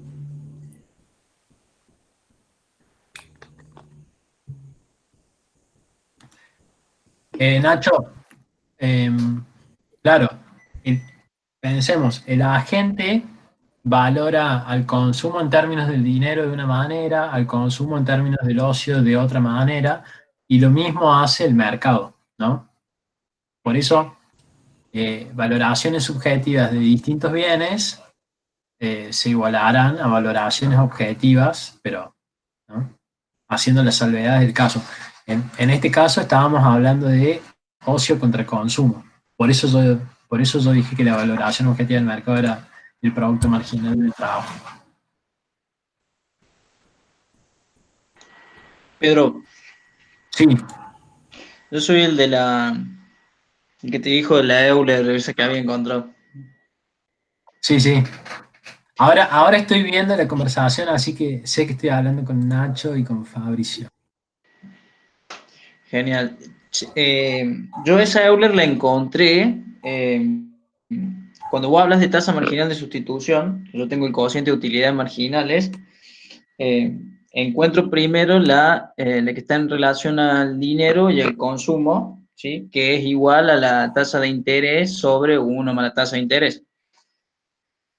Y la del ocio en relación al consumo, que tengo algo así como el salario sobre la tasa de interés real. Yo lo único que hice ahí fue hacer un cociente de las dos tasas marginales de sustitución y encontré esa Euler que te comentaba, que es la utilidad marginal del dinero respecto a la utilidad marginal del ocio. Quería saber si eso tenía algún significado, porque se me dio por hacer eso y lo encontré. Bueno, no sé si tiene algún análisis o si sirve ponerlo en el parcial o no. Está perfecto, porque eso hay que verlo, digamos, ¿no? Mirá, no le tengo acá a mano, yo no sé, no lo resolví así, pero si te animás, léela, la escribimos acá, yo tengo mi cuaderno y mi lapicera acá, la puedo escribir y vemos si lo podemos interpretar. Así en el aire, ¿qué variable estás relacionando? No me animo a tirar porque no se tira un bolazo, pero si me lees, pero si ya es el cociente entre utilidad marginal del ocio con respecto a la utilidad marginal del dinero, como yo ya les había explicado, esa parte ya lo tienen que tener casi como si fuera un clic nada más. Eso es el costo por unidad del ocio en términos de unidades de dinero. Entonces, claro, justamente tienen que estar, por intuición, tiene que estar involucrado el salario y la tasa de interés. Como que la respuesta casi que ya la tienen. Claro, vamos a ver si justamente. Claro, ahora que te dicte lo que es y vamos a ver qué es la intuición. Yo estaba pensando que el producto marginal del trabajo debe aparecer en esa Euler. Claro. Así que, Fabricio, ¿te animás a leerla? ¿Así la escribimos? Dale. No sé si será correcto, ¿no? La Euler que tengo, pero te la dicto.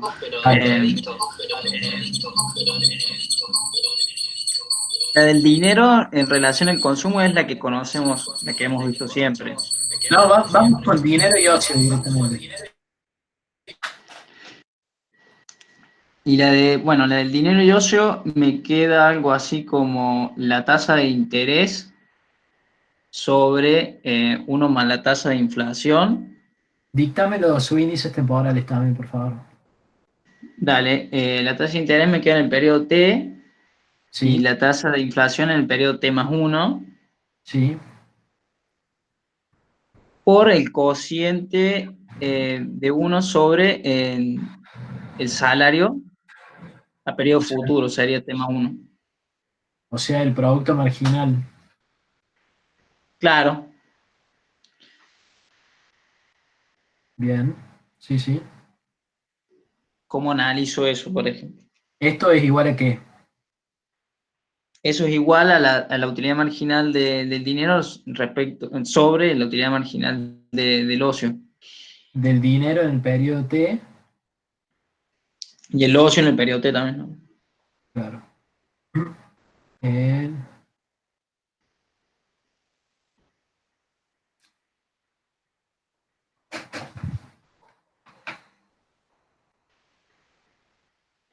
A ver, a ver.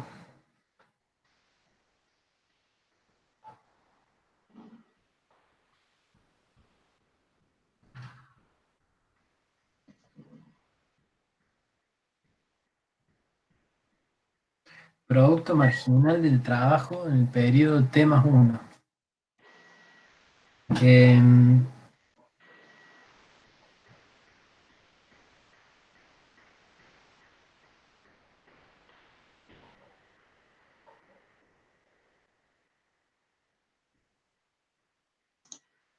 Eso me hace un poco de ruido que sea en el periodo T más. ¿Estás seguro de que es T más 1? El producto marginal del trabajo. Por lo menos me dio así, quizás yo me he equivocado en algo, ¿viste? Puede haber un error, eso sí, no te lo garantizo que sea correcta, pero es la que tengo.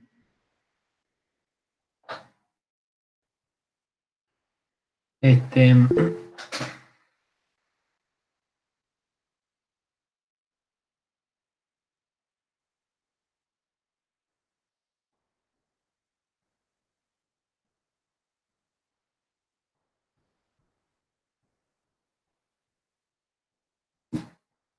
A ver. Bueno, mira, me gustaría revisarlo. Que después decime bien qué modelo hiciste, a ver si lo puedo resolver y lo vemos. Ahí Diego decía que la utilidad marginal del ocio también debería ser en el periodo T más 1, puede ser. Pero por lo pronto, me parece que yo encararía por el lado de cuando tengo el cociente de utilidades marginales, tengo la valoración que hace la gente de los saldos reales en términos del ocio, o sea, la valoración subjetiva, cuántas unidades de ocio le dan lo mismo que una unidad de dinero. Y del otro lado, lo que estoy tratando de encontrar es la valoración que hace el mercado de eso, ¿no? Ahí yo estuve hablando al aire, creo que les di una explicación, pero mi parlante está bien, Pedro, mi parlante estaba bloqueado, así que yo ya estaba dando la explicación, pero cuando terminé, una explicación. A ver, sí, no, dale para adelante porque yo no le veo tan clara esta todavía. Vale. Porque vos tenés ahí el IT, el IT sería lo que es por tener dinero, lo que perdés en términos nominales es la tasa de interés, ¿cierto? Por eso sería como, pero uno podría decir ya precio del interés, pero en términos de bienes, porque estamos relacionando dinero y ocio, hay que valorizarlo. Entonces sería IT dividido 1 más la inflación del periodo más la inflación del periodo T más 1, vamos a ver si, porque justamente yo pierdo este interés al final de este periodo, por tener dinero, todo este periodo pierdo interés, pero ese interés, si no lo perdería, me serviría para consumir en el periodo siguiente, por eso tiene que estar reflectada la inflación del periodo T más 1, entonces eso me daría las unidades de bienes que yo pierdo por tener dinero. Ahora, eso tengo que compararlo por lo que yo perdería por tener ocio, que sería el salario real. Y en ese caso, si estoy comparando con el salario real, como esos también es del próximo periodo, no me extrañaría que esté correcto que sea dividido el salario real del periodo T más 1. O sea que aparentemente está bien, porque estás con el precio de tener dinero ahora en términos de ocio, para valorizar la tasa de interés nominal dividido, que no se genere este periodo, dividido 1 más la inflación de T más 1, y esto dividido por el costo del salario, del costo del ocio, en términos así simplemente del ocio, nada más sin relacionarlo con nada, que es el salario real. Así que la lógica normalmente está bien, hay que chequear bien si están los subíndices están bien, pero normalmente sería, si es el IT, porque bueno, es lo que pierdo, pero como ese dinero se usa al otro periodo, tendría que deflactarlo cuando lo use. Entonces sería dividido 1 más inflación del T más 1, y si es así, también sería correcto dividirlo por el salario de T más 1.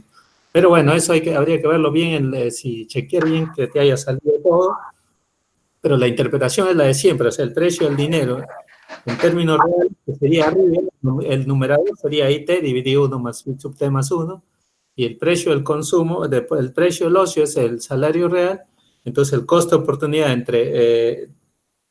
del ocio en términos de dinero tendría que ser el cociente entre esos dos precios, que sería exactamente, que estaría bien.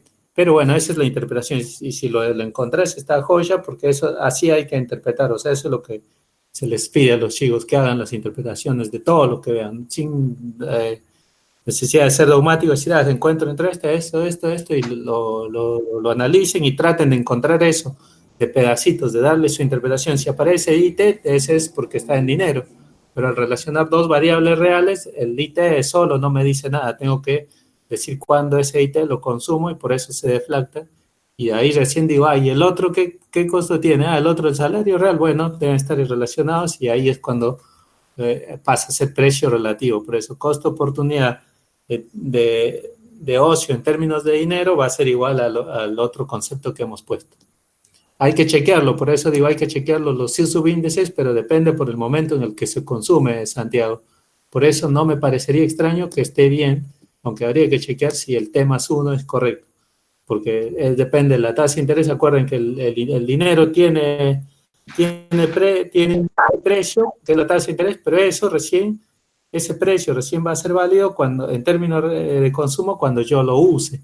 Si no, no es que ahora tiene un precio, pero si ahora todavía no he obtenido el dinero.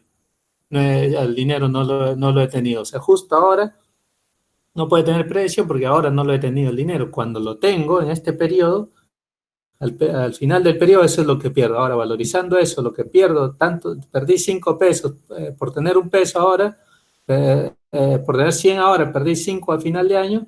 Esos 5 me sirvió para consumir el otro periodo. Por eso es que no me parece que sea anormal que esté el IT más 1, porque no estamos analizando ese interés, no lo has perdido ahora, porque ahora lo tenés tu plata.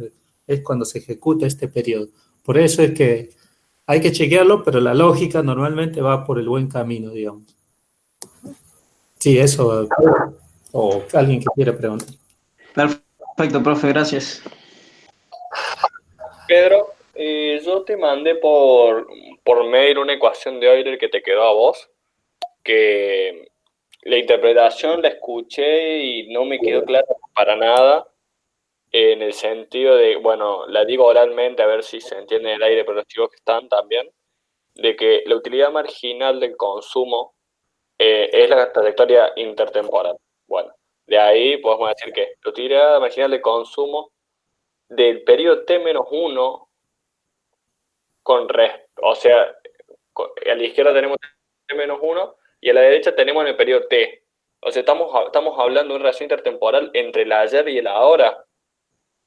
No me quedó clara para nada en ese sentido. Ese fue un ejercicio, un modelo que habló Pedro, y escuchándolo de tu parte en esa clase, yo tengo notado de esa clase y no me queda claro nada, perdón.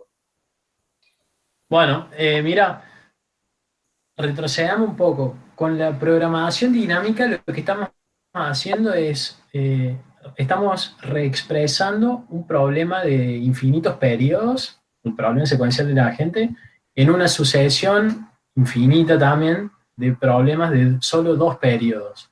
Entonces, esos 2 periodos a mí no me cambia nada si son t y t más 1, o t menos 1 y t, o t menos 10 y t menos 9, o t menos 10 y t menos 11, ¿no? Claro. Porque de última, mira, a esa que me mandaste por mail, adelantar un periodo, porque esto se cumple para todo t, ¿entendés? Entonces vos podrías hacer, bueno, adelantarle un periodo y obtendrías no sé, una expresión un poco más amigable de la vista. Listo, Pedrito.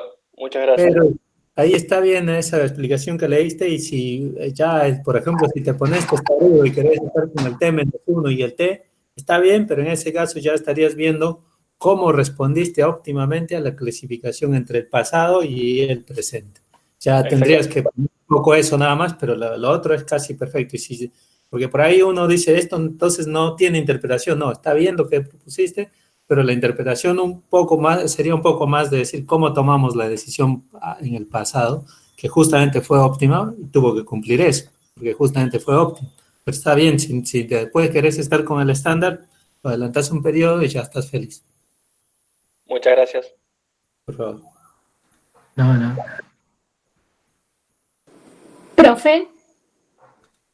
Sí, se escucha. ¿Se escucha? Sí, se escucha. Sí, yo tenía una pregunta respecto a si nos llega a aparecer en la función la tasa de crecimiento de la población, o sea, ya como planteada en el ejercicio, digamos, no para plantearlo nosotros como per cápita. ¿Podríamos suponer que la tasa de crecimiento de la población es constante, entonces tomar como que el n es igual a 0? ¿Sería válido? ¿O tenemos que necesariamente trabajar con eso? No, en principio no. Si no te dicen que el crecimiento de la población es 0, no lo supongas. Claro, por eso tendría que trabajarlo, digamos. Sí. Bien. Sí, es. Perdón, ahí para que los chicos tomen esto en claro, no hagan supuestos porque les va a facilitar, sino que si hay algo que aparece es porque estamos tratando de que ustedes se relacionen y apliquen, digamos, justamente por eso. Así que en este caso, como su compañera dice, tendrían que considerarlo la tasa de crecimiento de población y ver que en las relaciones normalmente de Euler de consumo se debería ir, porque no les van a exigir entre consumir por el pasado y el presente, no hay que tener más hijos para estar felices. O sea, la tasa de crecimiento de la población va a tener que despejarse de alguna manera, pero si alguien asume, por ejemplo, eso, lo que dijo su compañera, y la tasa de crecimiento de la población está en el otro lado, va a resultar que uno, para decir consumir y ahora en el periodo siguiente, tiene que tener más hijos ahora, y va a parecer un poco que en economía no es así.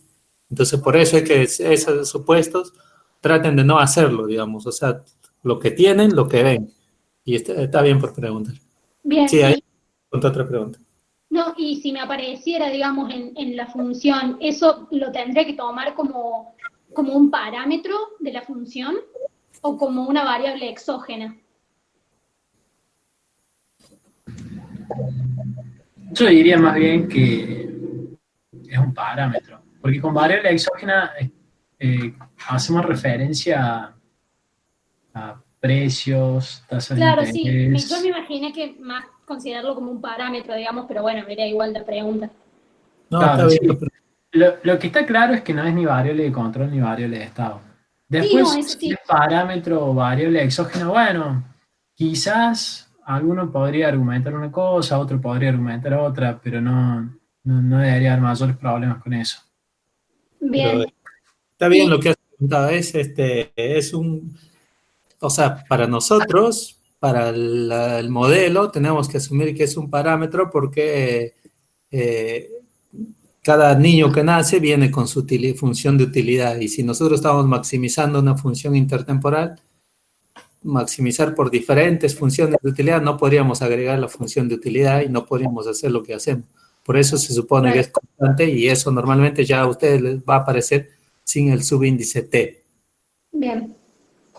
Y otra pregunta respecto a lo que habían hablado antes de una Euler. Cuando nosotros encontramos la trayectoria intertemporal de consumo óptima, o el costo de oportunidad del consumo presente en términos de consumo futuro, si consideramos un modelo que tiene sector financiero y que el ingreso viene dado por una función de producción, o sea que no es exógeno, tendríamos que plantear en el examen, esto ya lo pregunto más por ahí como criterio de corrección, tendríamos que plantear los dos costos de oportunidad, digamos, teniendo en cuenta el capital y los activos financieros.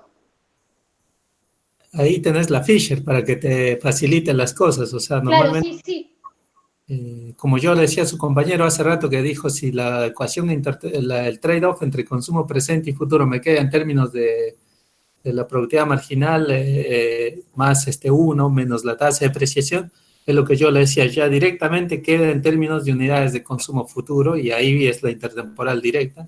En el otro tendrían que explicar que lo que uno invierte en el periodo siguiente se recupera y eso para pasarlo a bienes hay que tiene que estar expresado en términos, es en bienes cuando está deflactado por la inflación de ese periodo, pero no simplemente poner es 1 más I deflactado por eso, porque eso tienen que decir que son bienes, y si son bienes de consumo presente o futuro, para que se interprete, digamos. Bien. Bueno, muchas gracias, profe. Por favor. Profe, disculpe. ¿Puedo preguntar? Hola. Sí, no. Sí, por supuesto. Sí.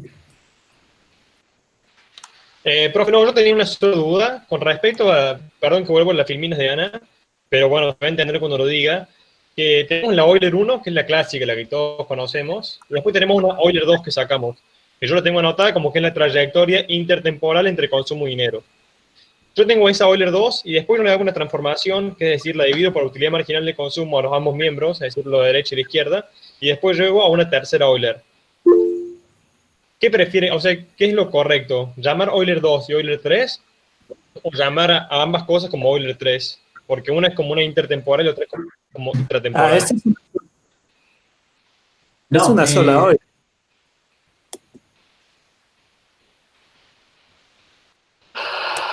Dale, Pedro.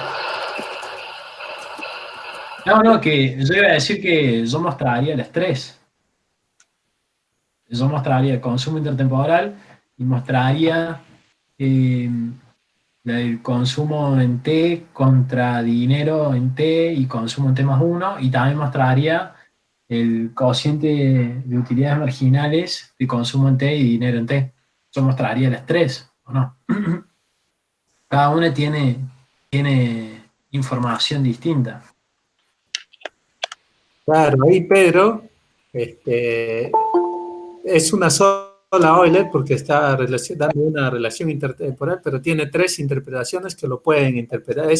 Son 3 interpretaciones, ya sea en la trayectoria intertemporal o ya sea como costo-oportunidad o, como habíamos dicho, último peso gastado, último peso atesorado, pero no son diferentes Eulers, porque las Eulers son trade-offs entre las variables que están considerando. Y ahí son las interpretaciones, pueden tener diferentes formas de acuerdo al paso en el que están realizando. Y en el dinero se les pide justamente, ahí es donde más se les pide estas 3, porque justamente es economía monetaria y ahí queremos que las interpreten bien. ¿Por qué el dinero?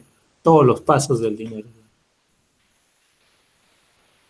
Pero mi duda me quedó porque una es intertemporal y la otra me queda intratemporal. Entonces no sé si poner Euler 2 y Euler 2' o Euler 2 y Euler 3 como para notación, para que se entienda a la hora de corregir mi parcial, más que todo por eso. Mira, 2' poner. Sí, claro, 2', porque en definitiva en las dos estás comparando consumo en T contra dinero en T, ¿no?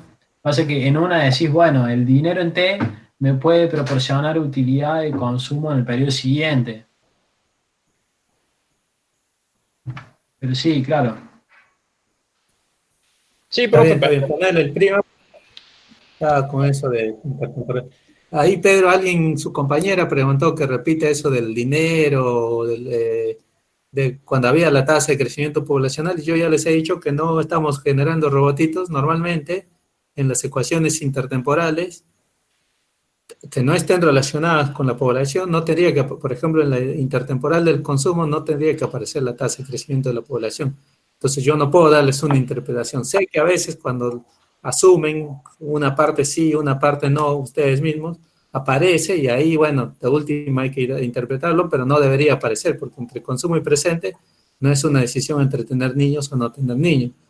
Pero cuando se supo preguntar alguna vez, aparecía y no sabían cómo interpretarlo. Yo puedo darle una interpretación, pero no corresponde porque normalmente, de acuerdo al modelo, vamos a ver si aparece o no aparece. Si aparecería, no sé si aparece arriba o abajo, pero normalmente entre consumo presente y futuro no debería aparecer, a no ser que mi consumo me den una función en el que el consumo esté aumentando cada vez que aumente la población. El consumo, no digo la utilidad que sea aditiva a la tasa de crecimiento poblacional, que eso es diferente. Bueno, ahí no sé quién más quería preguntar. Yo, profe, tenía una duda sobre una Euler que se mencionó hace un rato, que era la que contemplaba la utilidad marginal de las tenencias de dinero sobre la utilidad marginal del ocio. Hasta ahora en los ejercicios que hicimos no surgió nunca, pero le quería consultar si es posible que aparezca y cuál sería la interpretación económica de la misma, porque me resulta un poco raro pensar el costo de oportunidad del ocio en términos de la tenencia de dinero. No sé si podría ser así.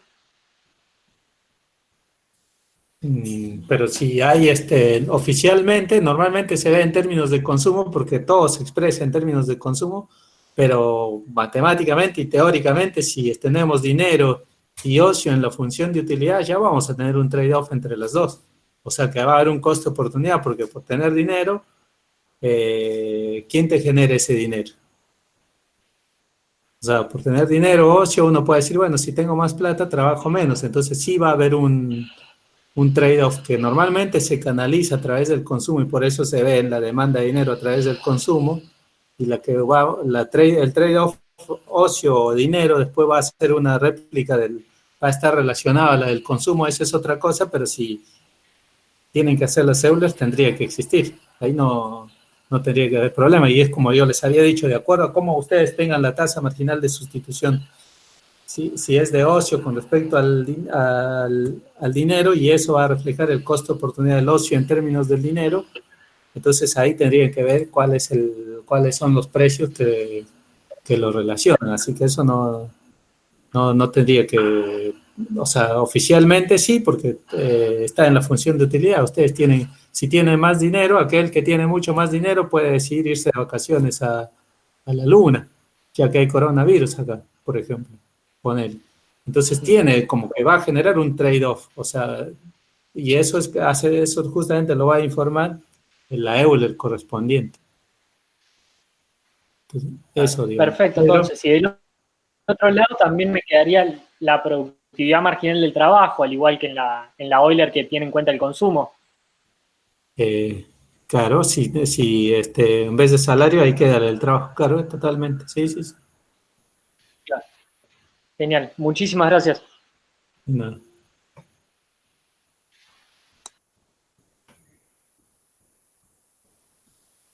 Profe, ¿le puedo leer la interpretación que hice de la Euler que le pasé y me corrige a ver si está bien? Bueno, pero ahí yo no sé si ahora calificarles, porque después me acusan como que yo le dije y coso. Yo preferiría en esos casos que cotejen con lo que dice el libro y ahí lo vean, porque si yo les digo ahora, después es como que vienen con todo el instrumental, decir, esto usted me dijo que sí, que no, y acordate que siempre hay otros robotitos que escuchan, dijo que sí, eso es, y entonces por eso es como que no te puedo decir sí, porque no te puedo decir sí al 40%, al 60%, al 80%, pero si lo decís, es una buena, está ok, te puedo decir, pero no, para que no generen eso de que el profe lo dijo por ese lado. Pero bueno, a ver, ¿qué has aprendido en las interpretaciones de los costos de oportunidad? A ver, decilo. No, o sea que la utilidad marginal del ocio sobre la utilidad marginal del consumo que sea igual al salario sería el costo de oportunidad de ocio en términos de consumo, porque, o sea, yo me sé muy bien la definición de costo de oportunidad, que es lo que aprendimos en el primer año de la carrera, y eso sería el costo de oportunidad de ocio en términos de consumo, o sea, las definiciones de costo de oportunidad son siempre las mismas. Así que entonces el costo oportunidad de ocio en términos del consumo, o sea, la cantidad de unidades de consumo que necesito para renunciar a una unidad de ocio, o sea, la unidad sería el ocio, eso es igual al salario real, ¿no? O sea, porque la productividad marginal del trabajo es igual al salario, pero ahí tendría que ser real, ¿o no? Claro, claro, sí, por eso decía yo, tiene que ser real. Cuando su compañero hace rato le decía en la del dinero del consumo, le decía el salario real o productividad marginal del trabajo. Sí, es la real, porque si no, no está medido en términos de bienes. Pero ahí justamente te decía José, ¿sabes por qué? Porque imagínate que cambiamos y decimos que el salario nos los determinan en el periodo anterior. O sea, tu conclusión casi que va a estar por ahí, pero ahora el salario en el otro lado no vas a tener necesariamente productividad marginal del trabajo de este periodo. Por eso es que yo digo, si los creamos como robotitos, en el parcial por ahí le sale bien y al ver que está mal, porque es como un dogma, me tiene que dar la productividad marginal de este periodo y es así, se tira en el pelo y no le sale. Depende cómo está planteado, depende qué tipo de modelo se está planteando para ver si, o sea, normalmente va a ser un tipo de productividad marginal del trabajo, eso no hay casi duda, porque la intuición te lleva, pero el periodo puede cambiar de acuerdo a cómo se vaya. Claro, no, acá es productividad marginal del trabajo en el periodo T. Claro, sí, acá sí, porque es un modelo común, pero en el parcial hemos sabido cambiarle los periodos porque a la gente le pagan al final del periodo, entonces no es que yo consumo, por ejemplo, yo asalariado no consumo en el mes lo que me van pagando, sino al final. Entonces, al final el salario, el trabajo es una variable del Estado, porque lo que gané el mes pasado me sirve para decir mi consumo el mes siguiente. Entonces, ahí cambia. Claro, no, bueno, incluso sin considerar los periodos, o sea, quería analizarla únicamente con el periodo T. Después en el parcial se cambiará a lo mejor el periodo. Pero suponiendo el periodo T, o sea, si deseo aumentar una unidad el ocio, renuncio a W sobre P unidades de consumo, sería, ¿o no? Oficialmente sí, normalmente sí, o sea, sí, eso tendría que Claro, ver. hay que ver el patrón temporal. El producto marginal, por definición, es cantidad de bienes, ¿no? Es cuánto aumenta la producción, cuando aumenta la utilización del factor trabajo o del factor que sea. O sea, ya está medido en términos reales, producto marginal. Claro, sí, eso es correcto, sí, sí. O sea, eso por eso igual salió real, digamos. O sea, W sobre P, que también está medido en bienes. Sí, Claro, sí, sí. como es lo estándar del libro. Si es en T, eso no pasa nada. Ahí siempre vamos a encontrar lo que el libro nos dice, pero yo digo, depende al planteo porque los modelos cambian y sí va a estar relacionado en términos de bienes, si es salario este periodo del anterior, pero va a depender de acuerdo al modelo y para que no se, o sea, si ustedes hacen los pasos bien, han practicado, les va a dar lo correcto, así que eso no tendría ningún problema. Estás en el buen camino, digamos. Bueno, profe, muchas gracias. De nada.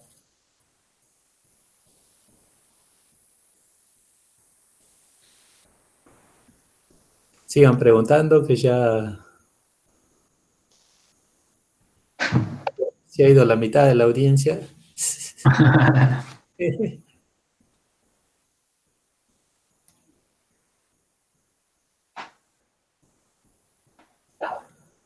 Bueno, me parece que eso es todo, Fer. Sí, cerramos el telón por hoy día, así que bueno, sí, Pedro, buenísimo por la consulta ahí, gracias. Dale. Bueno, un abrazo, Fer. Chao también, chao. Buen fin de todos. Gracias. Muchas gracias. Igualmente.